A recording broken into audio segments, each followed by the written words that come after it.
Obviously, massive for us was user experience.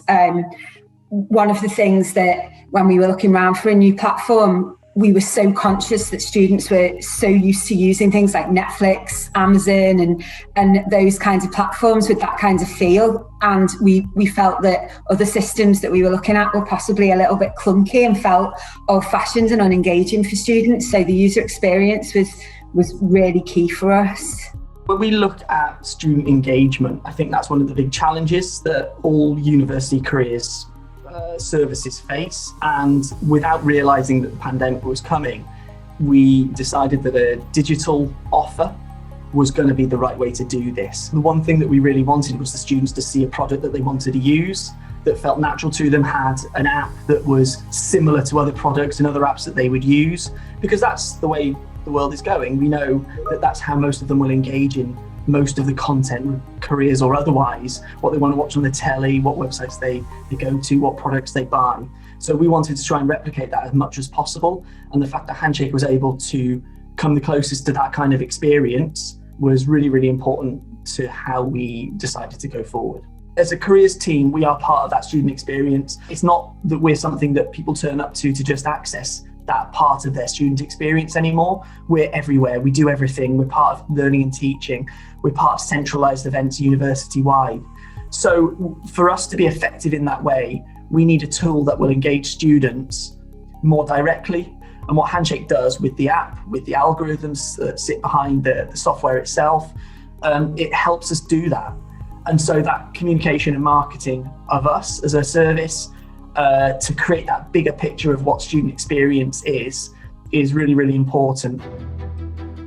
We've just hit the 20,000 users mark, which is excellent, and that represents, I think, about 55% of our undergraduate population. It's the highest that I've seen since I've been at the university. The personalisation is excellent, and I know that students like that. So far in Handshake, really satisfied with the adoption rates. The weekly engagement stats are always pretty high. You know, I know that students are regularly going in. Our alumni are more engaged, which is brilliant and interesting. The stats that I always come back to when I'm thinking about success and engagement heading in the right direction are our communications. So whenever big emails hit, the open rates there are generally 20% higher than the sector average for communications and education. It was between 60 and 80% of students who get messaged by an employer actually open that email.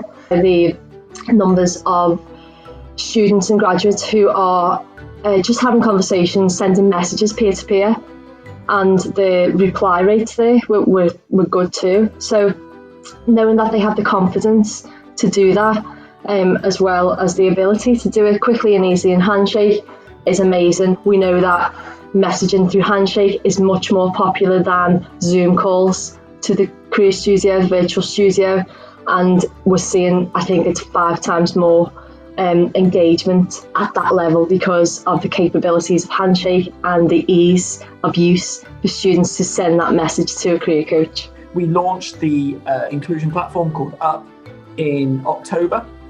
So what's that, 5 months ago? And we're just about to hit 1,000 signups. I was hoping if we got to 250 by the end of the year, I'd be over the moon. So to have over 1,000 by the end of the academic year, I think that's a major success and speaks about the ways that Handshake and students can engage with each other. So over 5,000 of our students have engaged with Handshake through the mobile app, and that's around a quarter of our student body. But the statistics show that our students were 2.5 times more likely to send a message on Handshake than to visit our Zoom studio during the opening hours. When we do look at the data behind some functionality and for the reasons that we use it, it's easy to make changes quickly and to adapt because of what the platform is telling us, and what the data says is so easy to understand. You look at the eligibility cohort of BAME, disabled, mature students, those from WP widening participation backgrounds. And we wanted to be able to offer them everything that every other student can access, but give them something that's enhanced as well, and something that's tailored and personalised to help them address particular barriers that they face. And what Handshake's been able to do is essentially create a digital platform for those students. So it's almost like a one-stop shop for that entire offer. But then instead of feeling like it's a generic offer for a generic group of students, what it does is split out the groups very definitively, and we work with those groups through a multitude of different ways to create an offer that's just for them. The first resource that I always go to is Handshake.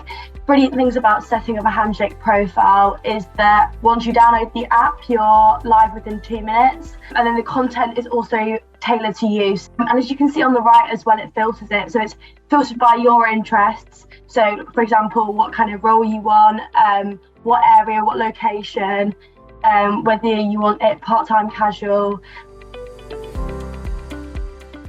The key thing that I'd say about Handshake is, for us, this doesn't feel like a purchasing relationship with a tech supplier where we've just bought in a platform. It definitely feels so much more like a partnership and just another group of people that we can spend time with who are just as passionate as we are about a student experience and careers and the whole sector.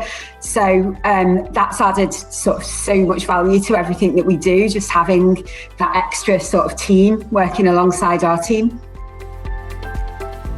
The product has developed immensely for our first year. It doesn't look the same now as it did last March, for example. Virtual fairs wasn't even a thing last winter. It's just been really exciting to see it grow in the last year, look different and behave differently, and we're looking forward to it developing in the second year.